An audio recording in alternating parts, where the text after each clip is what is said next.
이재명 피습 전 세계에 충격. 외국 언론 긴급 타전. 이후 에디터. 새해 벽두에 벌어진 더불어민주당 이재명 대표에 대한 흉기 피습 사건은 전 세계에도 큰 충격을 주었다. 뉴욕타임스, BBC, 알자지라와 로이터 통신 등 외국 언론들은 긴급 속보 형태로 이 대표의 피습 소식을 세계로 전했다. 뉴욕타임스는 2일 오전 11시 9분 한국 야당 지도자 흉기 피습이란 제목의 일보를 신속히 전했다. NYT는 기사에서 이재명 더불어민주당 대표가 부산에서 목 부위에 흉기로 공격을 당했다며 지금은 그의 상태가 어떤지 정보가 없다고 덧붙였다. NYT는 이 기사를 두 번째 머릿기사로 배치했다. NYT는 경찰과 TV 생방송을 인용해 남부 항구 도시인 부산을 방문 중이던 이 대표를 신원을 알 수 없는 한 남성이 나이프로 보이는 무기로 그의 목을 찔렀다며 이 대표는 공격 당시 많은 취재진과 지지자들 사이를 지나가고 있었다고 전했다. 신문은 부산 경찰은 범인을 구금했다고 말했지만 이 대표의 상태나 범행 동기 등 상세한 설명은 없었다고 덧붙였다. 로이터 통신은 오전 11시 20분 연합뉴스 보도를 인용해 한국 야당 대표 목에 흉기 피습이란 일보를 타전했다.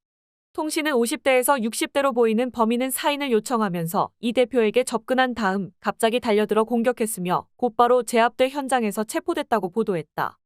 이어 로이터는 이 대표는 두 눈을 감은 채 땅에 누워 있었고 다른 사람들은 손수건으로 그의 목덜미를 누르고 있었다며 이 대표는 병원으로 옮겨졌다고 덧붙였다. 로이터는 한국에선 총기 소지는 엄격한 제한이 있지만 다른 형태의 무기를 사용한 정치적 폭력의 역사가 있다고 지적했다.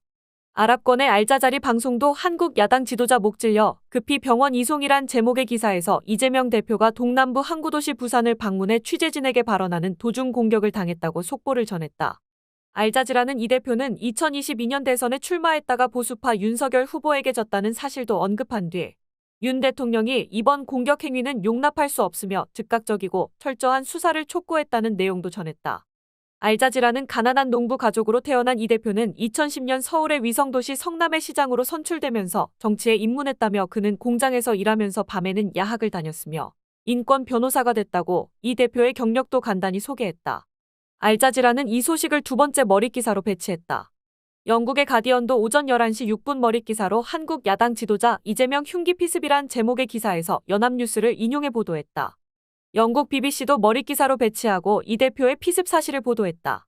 BBC는 59세인 이 대표는 민주당을 이끌고 있다고 전하고 2022년 대선에서 현 윤 대통령에게 0.73%의 차이로 패배했으며 2027년 차기 대선에 출마할 것으로 다들 여기고 있다고 덧붙였다. 홍콩의 사우스 차이나 모닝포스트도 한국 야당 대표 이재명 목 찔려 입원이란 기사에서 이 대표가 2일 부산의 공항 예정지를 돌아보다가 신원을 알 수 없는 한 남성에 의해 흉기로 왼쪽 목 부위를 찔렸다고 전했다.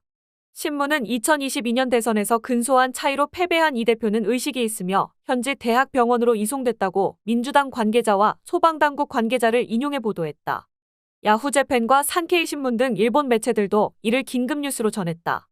야후재팬은 이재명 대표 부산에서 습격당해 목에 부상, 셔츠가 피로 붉게 물들어라는 제목으로 한국 매체들의 보도 내용을 인용해서 전했다. 이 매체는 이 대표가 이날 부산 가덕도 신공항 부지를 찾아가 기자들과 질의응답을 마친 뒤 차로 이동하던 도중 흉기를 든 사람의 습격을 받았으며 습격범은 현장에서 경찰에 체포됐다고 보도했다. 산케이도 한국 최대 야당 대표 이재명 씨가 습격당해 병원으로 이송 제목으로 이 사실을 전했다.